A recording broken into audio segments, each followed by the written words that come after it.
Hello, नमस्कार। मैं आपका इस चैनल पर स्वागत करता हूं।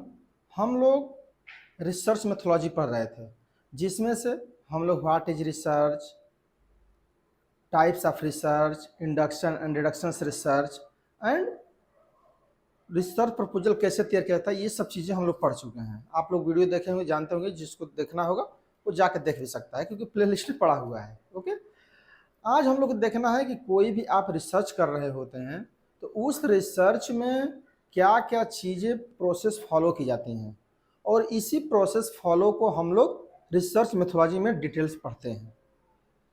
जैसे मान लीजिए कि इंट्रोडक्शन है, कैसे रिसर्च प्रॉब्लम करेंगे, कैसे सैम्पलिंग करेंगे, कैसे डाटा कलेक्शन करेंगे, कैसे टूल्स यूज करेंगे, यही सब चीज़ों को हम लोग पढ़ेंगे आगे चल करके।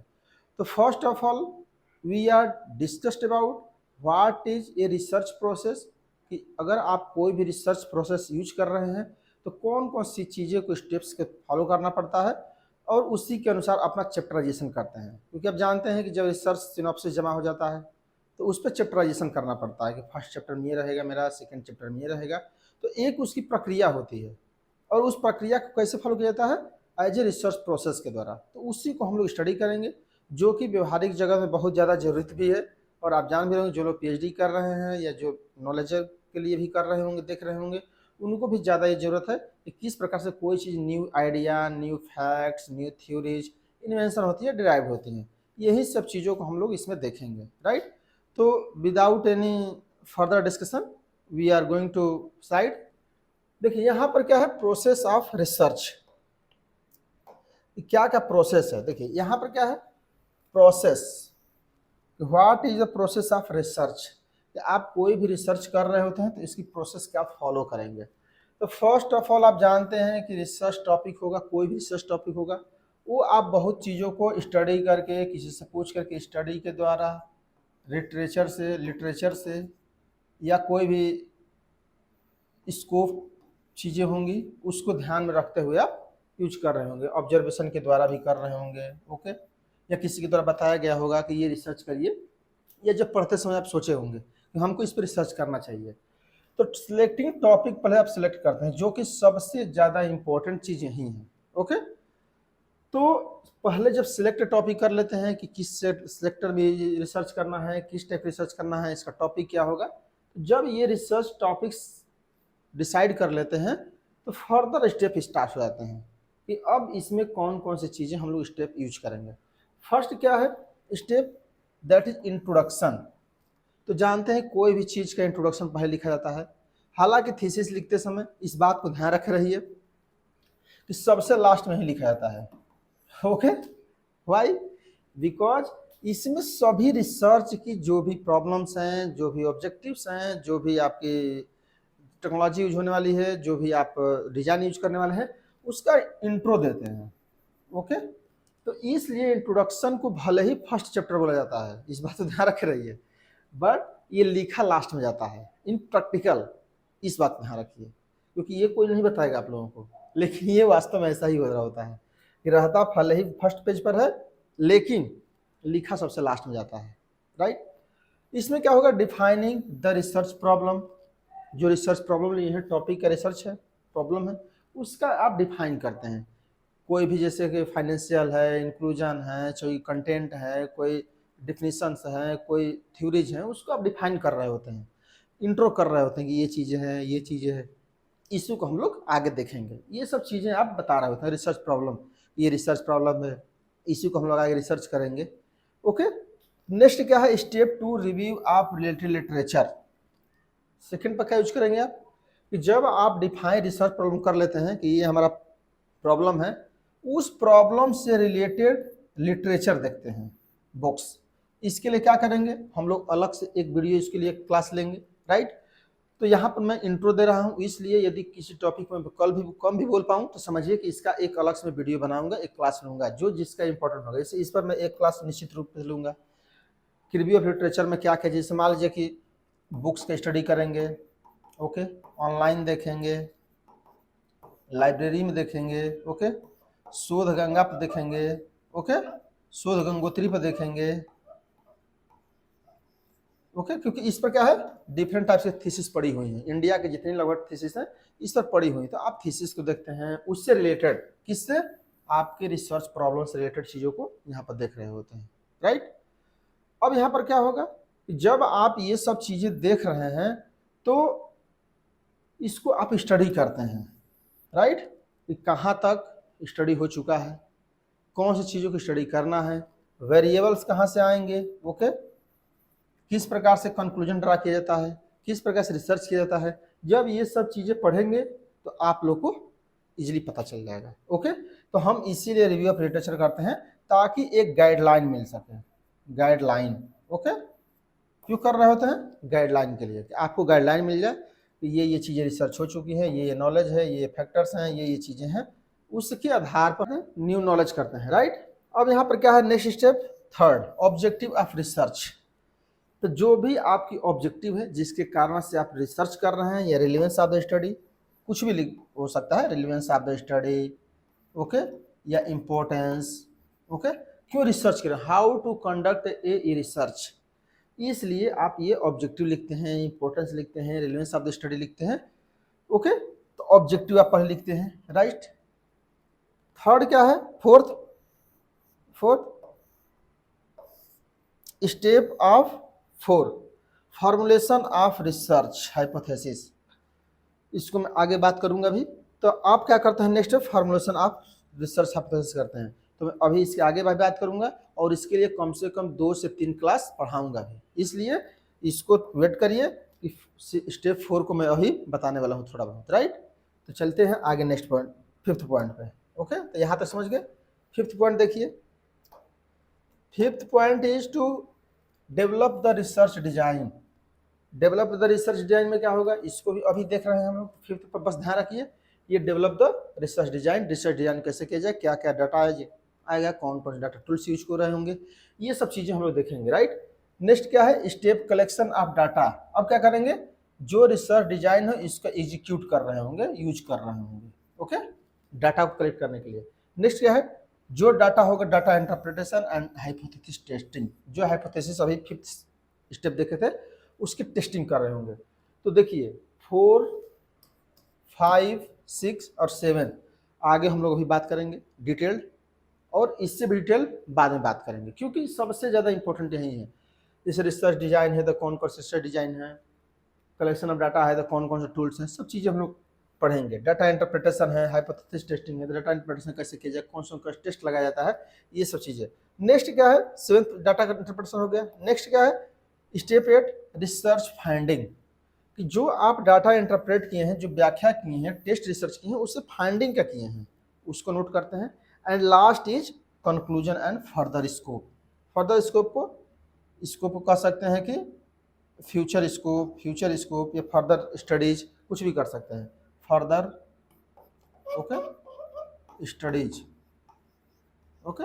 इसको इट मीन्स क्यों है, ये क्यों लिखा जाता है, इसलिए लिखा जाता है कि कोई भी व्यक्ति रिसर्च जब कर रहा है तो सब कुछ चीज़ों को नोट नहीं कर सकता है, जानते हैं, कुछ चीज़ों को कंट्रोल कर रहा होगा, कुछ चीज़ अनकंट्रोल होंगी। तो उसका ये कहना है कि अभी तक मैं ये रिसर्च किया हूँ, अब कुछ क्वेश्चन आगे के लिए छोड़ देता है, कोई भी न्यू रिसर्च स्कॉलर चाहता है तो इस टॉपिक पर भी रिसर्च कर सकता है, या उसके लिए संभावनाएं हैं। इसलिए फ्यूचर स्कोप इसका क्या है, या इसका ये भी कह सकते हैं कि गवर्नमेंट या इसका यूज क्या होगा, ये सब चीज़ें भी आप कर सकते हैं। गवर्नमेंट पॉलिसी में क्या यूज करेगी, या कोई साइंटिफिक अप्रोच में क्या यूज होगा, ये सब चीज़ें आप बता सकते हैं कि इसका यूज क्या है, एप्लीकेशन क्या है। नेक्स्ट इसमें और एक पॉइंट होता है implication of the study, okay. Implication of the study means अध्ययन का प्रयोग क्या होगा, अनुप्रयोग क्या होगा, तो ये भी आप जोड़ सकते हैं, कोई दिक्कत नहीं है, राइट। तो इसमें ये चीज़ें ब्रॉड है, ओके। तो ये इम्प्लीकेशन ऑफ स्टडी यहाँ भी लिख सकते हैं, नो डाउट। तो मैं एक प्रोफार्मा बना दिया हूँ, इसी प्रोफार्मा को लगभग समझिए कि 20 से 25 क्लास इसी पर चलेगा, राइट। तो ये प्रोफार्मा है, ये ब्लूप्रिंट है, और इसी ब्लूप्रिंट पर आगे की क्लास कंटिन्यू होगी 1 बाय 1 करके। तो चलते हैं, पहले थोड़ा सा इसको एलिब्रेट करते हैं, कुछ चीज़ों को कॉन्सेप्ट को बनाते हैं, ओके। नेक्स्ट देखिए 4 स्टेप, अब आते हैं 4th स्टेप पे, ओके। मैं बताया था कि उसको थोड़ा डिटेल्स पढ़ते हैं ताकि कुछ कॉन्सेप्ट क्लियर रहे, ताकि जब हम लोग इसका डिटेल और पढ़ें, जब इंडिविजुअल क्लास हो तो और आप लोग को बेहतर समझ स्थिति आए, राइट। स्टेप 4 क्या है? Formulation of research hypothesis. First of all we are discussed about what is research या what is hypothesis, sorry what is hypothesis. Hypothesis क्या है कि जो आप प्रॉब्लम स्टेटमेंट है उसका एक ऐसा टेंटेटिव सॉल्यूशन दीजिए जिसको आप प्रूव करना चाहते हैं, दैट इज हाइपोथेसिस। कि एक हाइपोथेटिकल सोच है जो कि एक प्रॉब्लम को सॉर्ट आउट करने के लिए एक टेंटिव, मतलब कि कह सकते हैं कि तत्काल के लिए तुरंत उसका एक सॉल्यूशन देते हैं और उसी सॉल्यूशन को टेस्ट किया जाता है डिफरेंट डाटा से, डिफरेंट फैक्चुअल इन्फॉर्मेशन से, अपनी स्टडी से, रिसर्च स्कॉलर प्रूफ कर रहा होता है, दैट इज हाइपोथेसिस।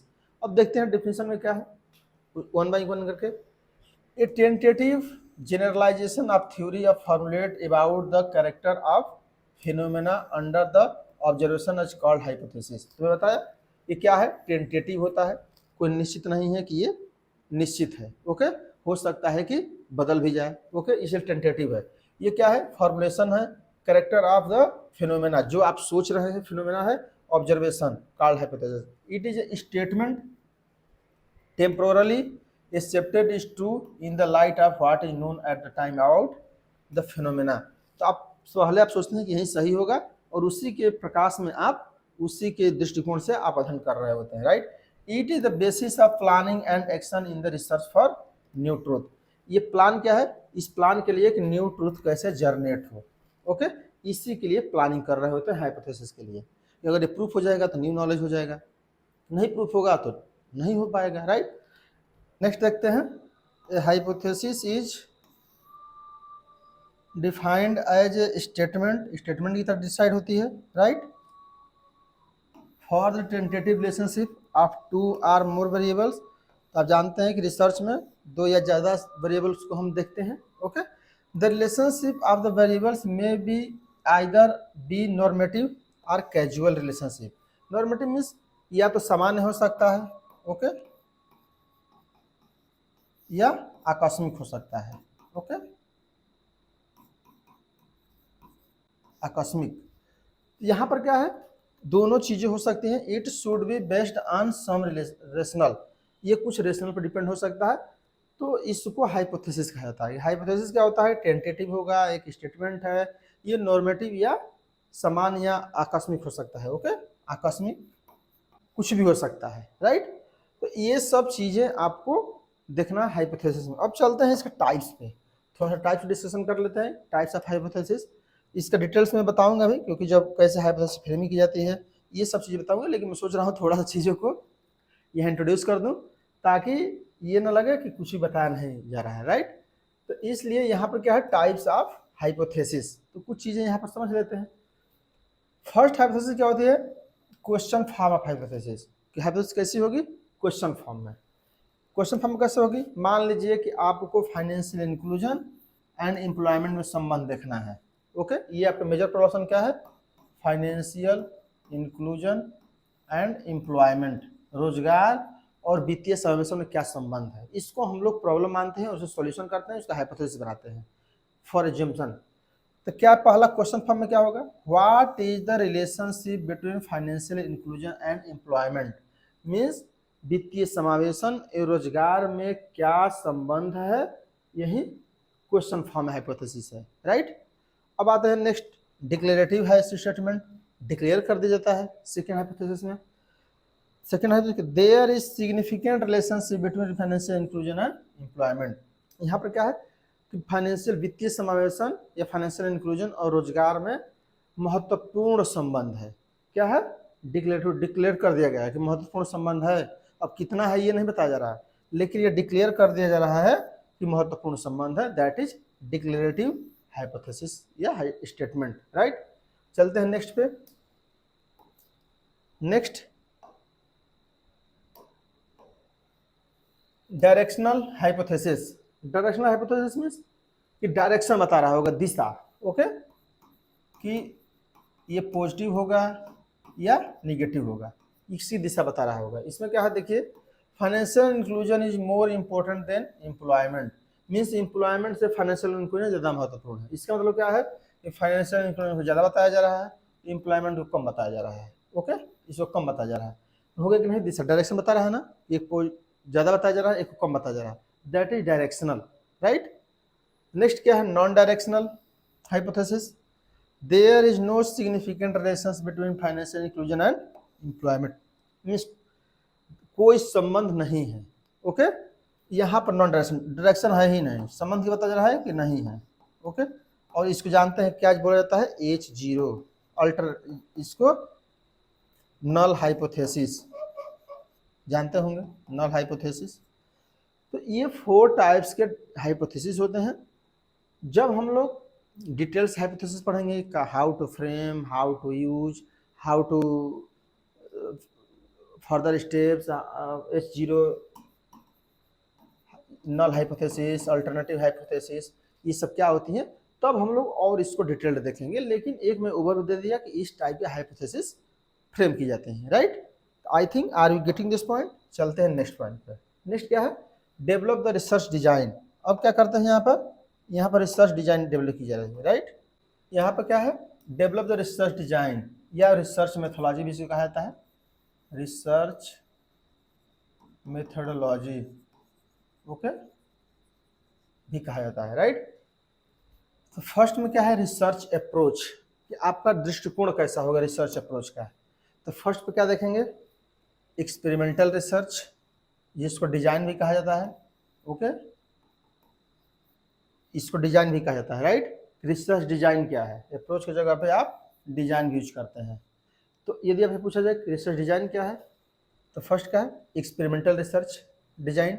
इसमें क्या? Testing functional relationship between variables, जो भी वेरिएबल्स होंगे उनमें क्रियात्मक संबंध क्या है, ओके, क्रियात्मक या कार्यात्मक, ओके, या कारण और परिणाम का क्या संबंध है, okay, causes and result, causes and effect, कारण और प्रभाव, ओके, ये सब चीज़ों की यदि आप स्टडी करते हैं, that is experimental research, right.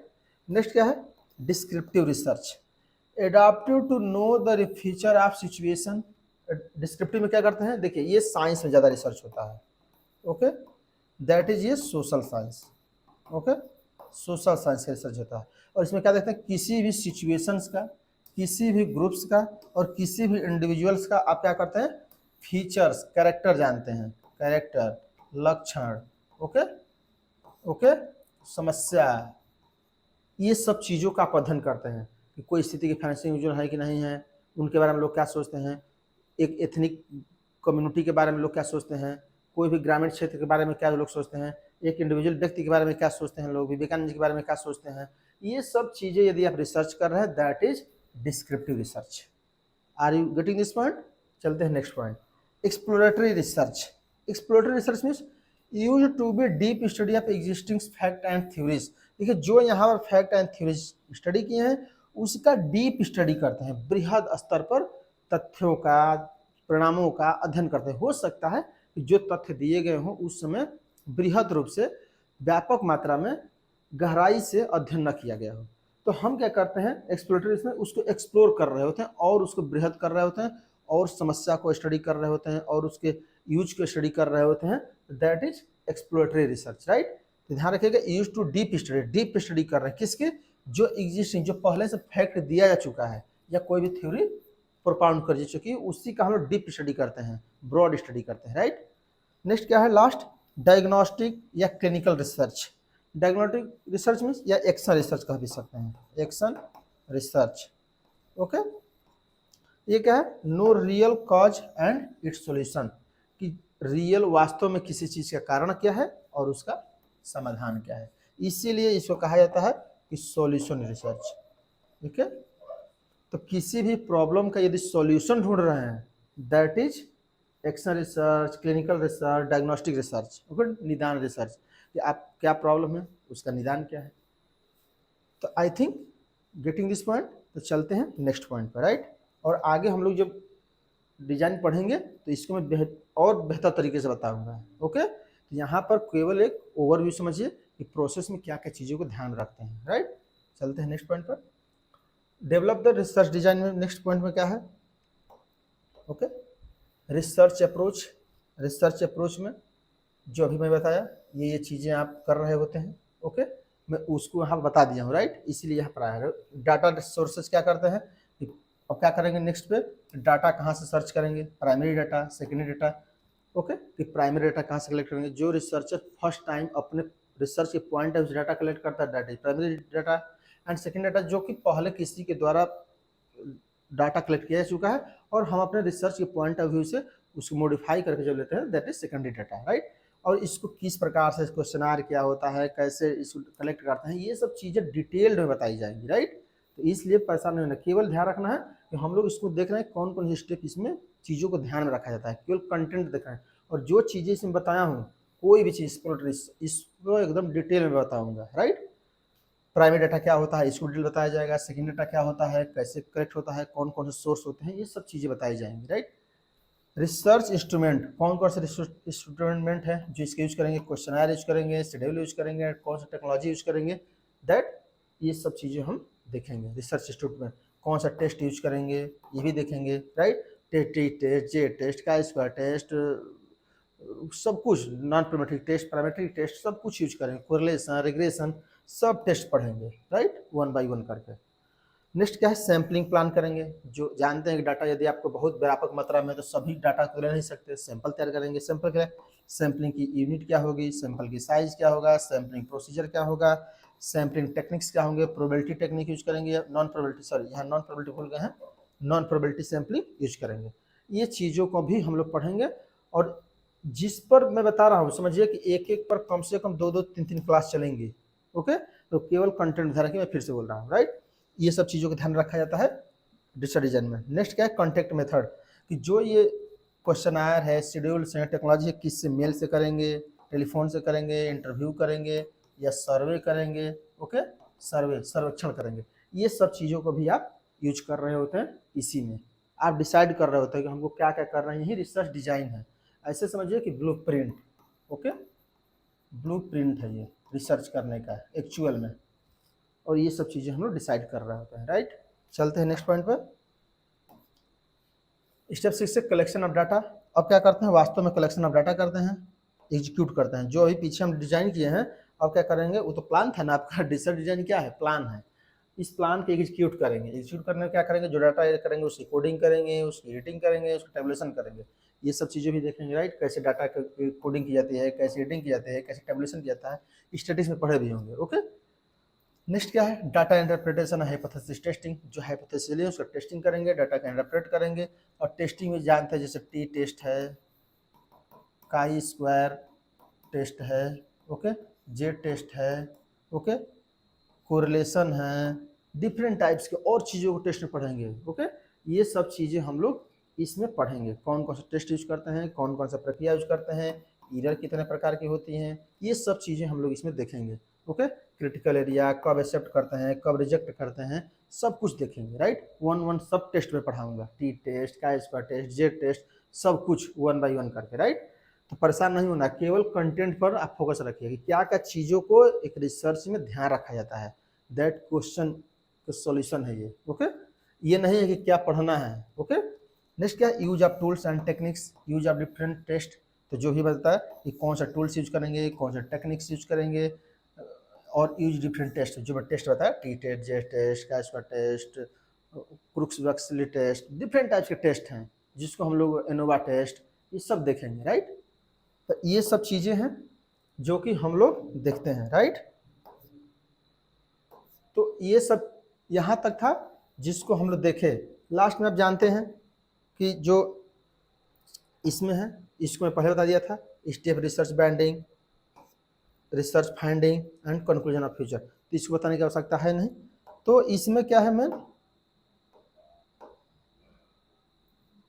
इसमें मैन कि अब जो कुछ भी हम लोग पढ़ेंगे यहाँ पे आज के बाद, तो इस बात को ध्यान रखें कि पहला क्लास जो चलेगा वो स्टेटमेंट ऑफ प्रॉब्लम या रिव्यू ऑफ लिटरेचर पर चलेगा। किस प्रकार से रिव्यू ऑफ लिटरेचर्स को हम लोग पढ़ते हैं, कौन कौन चीज़ों को ध्यान रखा जाता है, कहाँ कहाँ से हम लोग पढ़ते हैं, कैसे हम लोग उसको फाइंड करते हैं, कैसे हम लोग रिसर्च में यूज करते हैं, ये सब चीज़ों को पढ़ेंगे, राइट। उसके बाद ऑब्जेक्टिव कैसे लिखते हैं, रिसर्च डिजाइन में कौन कौन प्रकार से होते हैं, सैम्पलिंग कैसे यूज किया जाता है, क्वेश्चनायर क्या है, टेस्ट क्या है, उसको कैसे यूज करते हैं, ये डिफरेंट टाइप की क्लासेज में चलेंगे। तो जिसको हम लोग प्रोसेस को देखें कि क्या प्रोसेस है, राइट। तो are you getting this point? I think आप लोगों को ये वीडियो यूजफुल हुआ होगा और निश्चित रूप से आप लोग को एक नया नॉलेज मिला होगा कि हमको किस प्रकार से कंडक्ट करना होता है और कौन कौन सी चीज़ों को किस किस चीज़ पार्ट्स में हम लोग डिसाइड करते हैं, देख रहे होते हैं। ये सब चीज़ें आप लोग डेफिनेटली जान गए होंगे और हम लोग इसका डिटेल्ड स्टडी फर्दर की क्लासेज में, फ्यूचर क्लासेज जो भी आएंगी उसमें हम लोग पढ़ेंगे। ओके, तब तक वीडियो को शेयर करिए, यदि अच्छा लगा हो तो सब्सक्राइब करिए, लाइक करिए। Thank you for watching.